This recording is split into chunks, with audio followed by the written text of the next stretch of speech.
Maka kalau pemerintah mau bikin undang-undang, mau bikin peraturan, pakai pikiran. Siapa yang akan melaksanakan peraturan ini? Siapa yang melaksanakan undang-undang ini? Kau jangan bikin undang-undang peraturan semau-maunya.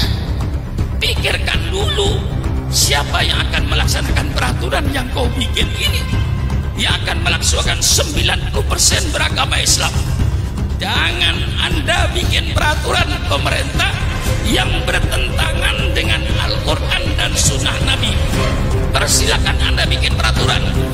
Kalau peraturan itu jelas-jelas bertentangan dengan Quran dan Sunnah Rasulullah, umat Islam siap untuk tidak mengerjakan. Belanda yang melarang kiai bicara politik, maka saatnya para ulama, saatnya para habaib untuk bicara politik. Selamatkan NKRI ini, selamatkan Indonesia ini, selamatkan negara Republik Indonesia ini, supaya ulama kalau sayang negara, ulama bicaralah soal politik. Subhanallah walhamdulillah wa la ilaha illallah. 100% yang saya sampaikan tadi kepada wali kota dan bapak polisi, apa saya katakan kepada beliau tadi itu persis 100% pidato beliau terakhir itu. Saya katakan, pemerintah sadarlah bahwa Indonesia ini bukan negara Islam, tapi kebetulan Indonesia ini 90% rakyatnya beragama Islam. Maka kalau pemerintah mau bikin undang-undang, mau bikin peraturan, pakai pikiran. Siapa yang akan melaksanakan peraturan ini? Siapa yang melaksanakan undang-undang ini? Kau jangan bikin undang-undang peraturan semau-maunya. Pikirkan dulu, siapa yang akan melaksanakan peraturan yang kau bikin ini? Yang akan melaksanakan 90% beragama Islam. Jangan Anda bikin peraturan, ya Pak Jinuri ya. Jangan Anda bikin peraturan pemerintah yang bertentangan dengan Al-Quran dan Sunnah Nabi. Persilakan Anda bikin peraturan. Kalau peraturan itu jelas-jelas bertentangan dengan Quran dan Sunnah Rasulullah, umat Islam siap untuk tidak mengerjakan. Persis tadi saya katakan, nggak ada bedanya. Lah inilah saudara-saudara, alhamdulillah sudah dibangkitkan semangatnya tadi. Sekarang tinggal saya ngisi ilmunya. Ya, sudah cukup tadi dibangkitkan dengan ilmunya, dengan semangatnya. Sekarang saya mau ngisi saudara.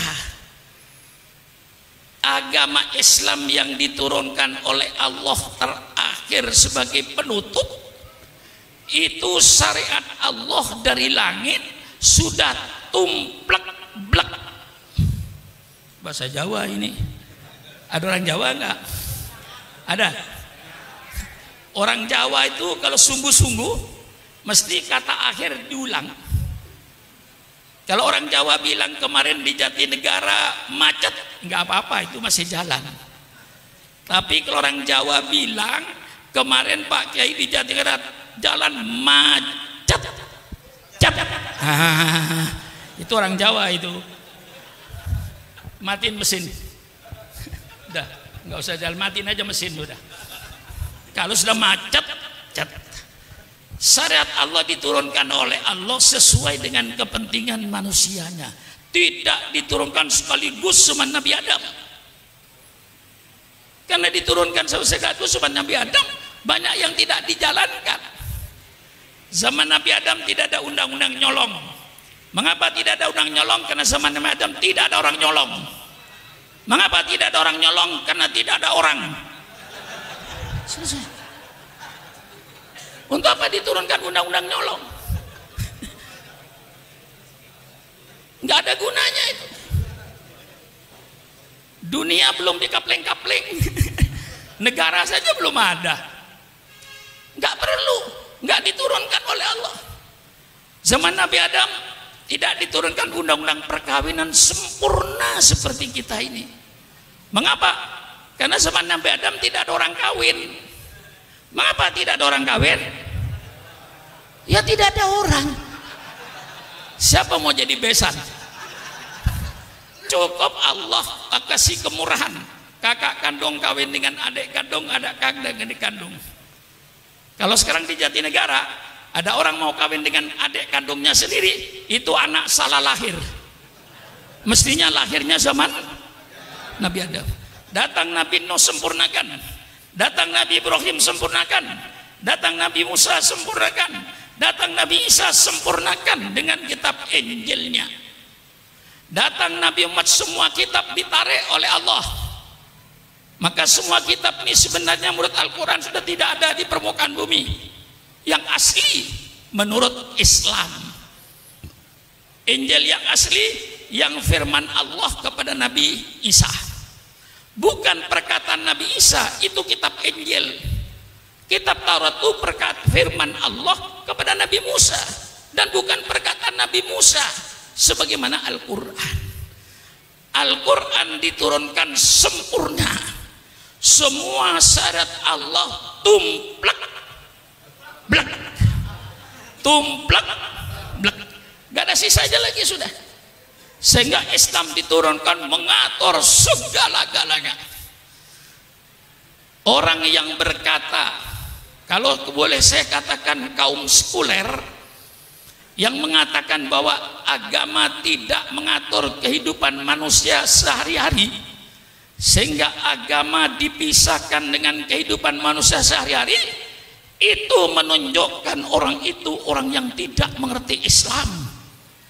Kalau dia mengerti Islam dan mengerti syariat Islam, tidak mungkin dia berfaham sekularisme, karena Islam mengatur segala-galanya, mengatur rumah tangga. Mengapa Islam mengatur rumah tangga? Jawabannya gampang, supaya yang namanya suami, yang namanya istri, yang namanya anak mempunyai akhlakul karimah. Maka Islam bicara rumah tangga, bagaimana kewajiban suami, kewajiban istri untuk membentuk anggota rumah tangga berakhlakul karimah. Innama bu'itsu liutammima makarimal akhlak. Allah berbicara soal bermasyarakat, bagaimana kita bertetangga, bermasyarakat supaya rukun, supaya damai. Kembalikan kepada ajaran Islam, mesti rukun, mesti damai. Tetangga dengan tetangga mempunyai akhlakul karimah.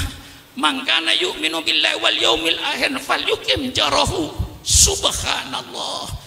Mengapa Islam bicara soal bermasyarakat? Supaya anggota masyarakat itu bermoral, berakhlak. Islam berbicara soal pertanian. Mengapa Islam bicara soal pertanian? Supaya petani-petani itu berakhlak Islam. Jangan ngambil tanah orang walaupun satu jengkal, akan dikalungkan api neraka. Tanamlah tanah yang milikmu, jangan sampai menanam tanah milik orang lain. Nanti setelah panen apa kewajibannya? Lihat fakir miskin. Itulah sebabnya Islam bicara soal pertanian, supaya petani-petani itu berakhlak, bermoral. Mengapa Islam bicara ekonomi? Bicara soal jual beli, bicara soal koperasi. Siapa bilang Islam tidak bicara soal ekonomi?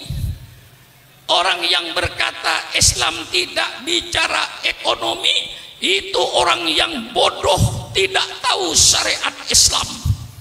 Kalau dia baca Fathul Qorib, dia baca Fathul Mu'in, ada babul bai', bab tentang jual beli. Ahallallahul bai'a wa harramar riba, ini ekonomi. Ar-rasi wal murtasi finnar, orang yang menyuap dan yang terima suap di neraka.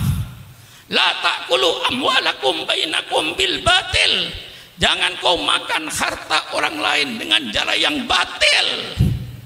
ngurangin timbangan dan seterusnya. Islam mengatur ekonomi sampai cara mesen barang. Islam mengatur menurut sunnah Rasulullah bagaimana cara mesen barang, bagaimana berkooperasi. Islam mengatur bagaimana cara penanaman modal yang dikenal dalam hukum fikih babul qirot. Ada yang membaca babul qirot, persilakan. Bagaimana investasi dalam Islam. Islam berbicara sampai mendetil bagaimana memesan barang. Ya kayak sekarang ini ada online, ada syarat-syaratnya, memesan namanya babus salam. Bagaimana kita memesan barang, syaratnya bagaimana, pembayarannya bagaimana. Persilakan baca Fathul Qarib, Fathul Muin. Jadi kalau ada tokoh Islam berkata bahwa Islam tidak mengatur kehidupan manusia sehari-hari, itu keluar dari orang-orang yang bodoh dan tidak mengerti syariat Islam. Paham? Paham? Mestinya saya sudah tidak pidato begini. Dulu 40 tahun yang lalu saya begitu pidato begini. Tapi kalau sudah Islam dikutik-kutik, saya katakan jangan membangunkan macan tidur. Saya sudah tidur sebenarnya karena tua. Tapi jangan coba-coba Islam itu dipermainkan. Syukur akan tampil sebagaimana dulu ketika umur 20 tahun, 30 tahun. Tangan saya masih mampu untuk nunjuk-nunjuk. Kalau ini sudah menyangkut soal Islam. Jadi orang yang berkata Islam tidak mengatur ekonomi, tidak mengatur politik, itu orang yang bodoh Islam. Ngaji. Jangan Islamnya cuman asyhadu alla ilaha illallah wa asyhadu anna Muhammadar Rasulullah. Tidak pernah belajar Islam, tidak pernah ngaji tafsir, tidak pernah ngaji hadis, lalu berkata bahwa Islam tidak mengatur kehidupan manusia.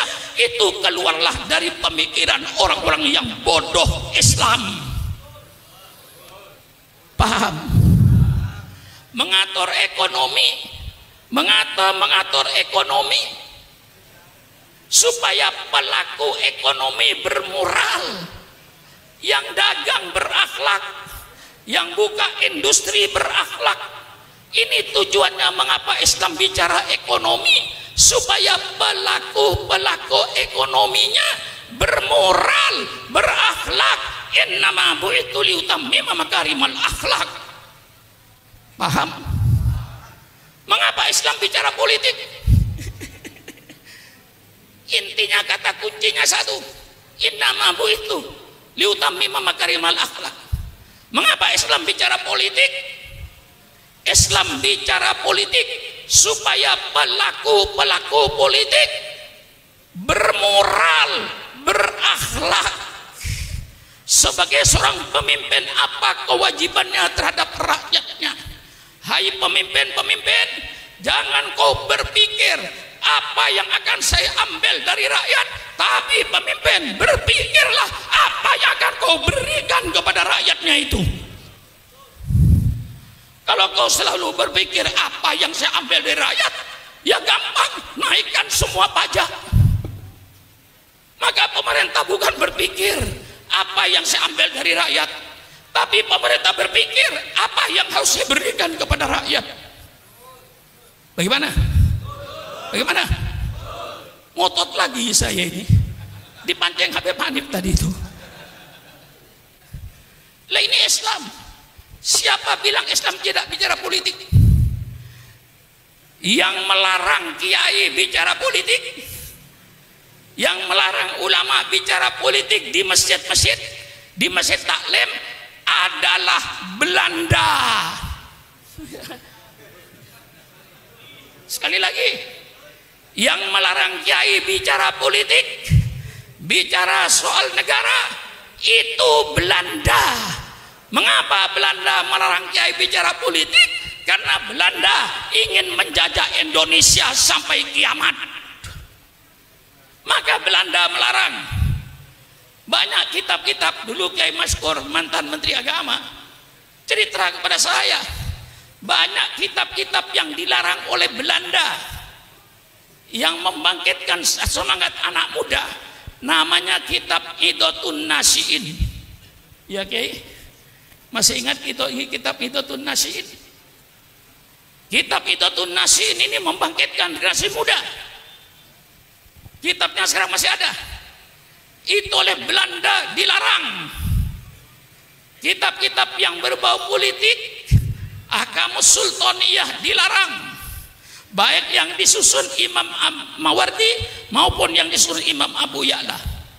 Tidak boleh bicara soal politik. Itu yang melarang Belan. Yang melarang Belan. Kalau sekarang ada tokoh di Indonesia melarang kiai bicara politik, berarti itu sisa-sisa. Tolong berhadapan dengan Syukuron Makmun. Mari kita duduk di atas meja dengan damai, dengan sejuk, sambil minum kopi. Betul? Mari bicara. Jangan ngomong sembarangan kalau tidak ngerti Islam. Di mana kau ngajinya? Di mana kau menuntut ilmunya? Mentang-mentang jadi tokoh, tidak pernah ngaji Islam, berbicara tentang Islam. Ini yang merusak Islam di Indonesia ini. Mari secara ilmiahnya saya kupas. Quran, ayat politik dalam Quran terlalu banyak. Saudara kenal baldatun thayyibatun wa rabbun ghafur? Di mana itu? Di mana itu? Apa baldatun thayyibatun wa rabbun ghafur? Negara yang baik, negara yang aman, negara yang damai, negara yang sejahtera. Itu dalam surat As-Saba. Itu tertulis dalam Al-Quran. Masih banyak ayat-ayat yang berbicara soal negara. Banyak. Saya kasih sebagian saja. Lau anna ahlal qura amanu wattaqau la fatahna alaihim barakatim minas sami walakin kadzabu fa'udnahum bima kanu yaksibun. Ini ayat bicara politik negara. Seandainya penduduk negeri ini beriman dan bertakwa kepada Allah, pasti kata Allah, saya bukakan keberkahan dari langit. Hujan turun berkah, bukan angin puting beliung. Hujan turun berkah, bukan banjir bandang. Hujan yang membawa keberkahan. Kami buka keberkahan dari bumi. Buah-buahnya tumbuh, padinya tumbuh, jagungnya tumbuh, yang subur, makmur. Lau anna ahlal qura amanu wattaqau. Ini ayat menyebut suatu negara. Wa daraballahu mathalan qaryatan kanat aminatan mutmainnah ya'tiha rizquha rawadan min kulli makan fakafarat bi an'amillah fa'ataqallahu libasal ju'i wal khawfi bima kanu yasnaun. Ini ayat politik. Allah memberikan satu contoh negara yang aman, negara yang tentram. Mengapa aman tentram? Karena keadilan. Allah datangkan rezekinya yang berlimpah ruah dari segala penjuru. Negara ini yang menjadi cita-cita setiap manusia. Negara seperti di Quran ini yang diharapkan oleh semua manusia. Tapi apa yang terjadi? Fakafarat bi an'amillah. Mereka lalu ingkar kepada nikmat Allah. Allah tukar. Fa'adaqahul libasal ju'i wal khawfi bima kanu yasnaun. Allah tukar rezeki yang berlimpah ruah dengan kelaparan. Berapa banyaknya bangsa ini sedang lapar hari ini. Subhanallah, subhanallah. Allah tukar keamanan dan ketenangan dengan kegelisahan. Lihat sekarang ini di Irian, di mana-mana tempat. Subhanallah, subhanallah. Allah bicara negara. Malah Allah menceritakan lagi, Bagaimana Allah cara menghancurkan suatu negara? Ini terperinci dalam Al-Quran. Dalam Al-Quran terperinci. Idza aradna an nuhlika qaryatan amarna mutrafiha fafasaku fiha faqqa alaihil qawlu fadammarnaha tadmira. Kalau Allah ingin menghancurkan suatu negara, apa yang Allah jadikan? Allah perintahkan orang-orang yang bergelimang dalam kenikmatan untuk taat kepada Allah, tapi mereka tidak taat kepada Allah. Orang-orang kayanya yang bergelimang dengan kenikmatan itu, mereka main perempuan, main judi, mabuk-mabukan segala larangan Allah. Itulah Allah hancurkan negeri itu kalau ini sudah terjadi. Ada yang membaca tafsir itu bukan amarna, dibaca amarna. Kalau Allah ingin menghancurkan suatu negara, maka Allah jadikan pemimpin negaranya itu orang-orang yang bergelimang dalam kemewahan. Karena mereka sudah bergelimang dalam kemewahan, dengan makan duit rakyat, dia lupa kepada rakyatnya. Dia kerjakan kedoliman, dia kerjakan ketidakadilan. Disitulah Allah hancurkan negeri itu. Bagaimana? Ini nyombang atau menduskan Habib Hamid pada saya ini. Ya karena saya orang tua, maka diletakkan belakang itu benar itu. Persilakan Kiai bicara, segala macam bicara bebas. Syukur Mamun suruh terakhir mesti nyambung.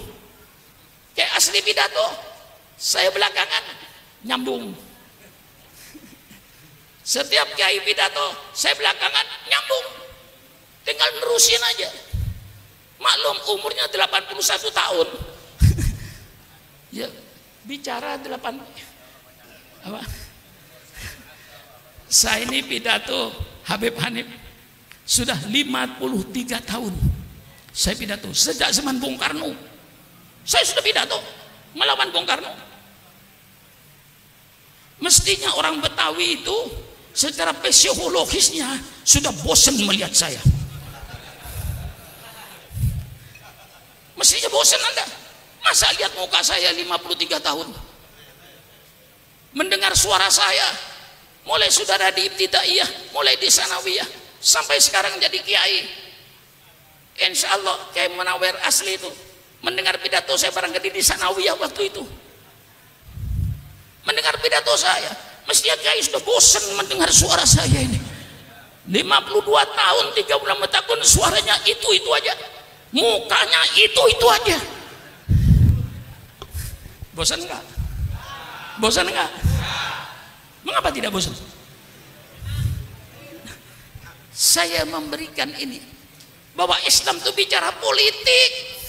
Belanda yang melarang kiai bicara politik, maka saatnya para ulama, saatnya para habaib untuk bicara politik. Selamatkan NKRI ini, selamatkan Indonesia ini, selamatkan negara Republik Indonesia ini, supaya ulama kalau sayang negara, ulama bicaralah soal politik di masjid-masjid dengan syarat politik Al-Quran yang santun dan sopan, politik sunnah Rasulullah, politik yang santun dan sopan, bukan politik seperti sekarang ini yang penuh dengan hoak, penuh kebohongan, penuh ketidakadilan. Mari kita bikin politik yang sopan, politik yang santun, kembali politik yang sopan, politiknya Al-Qur'an.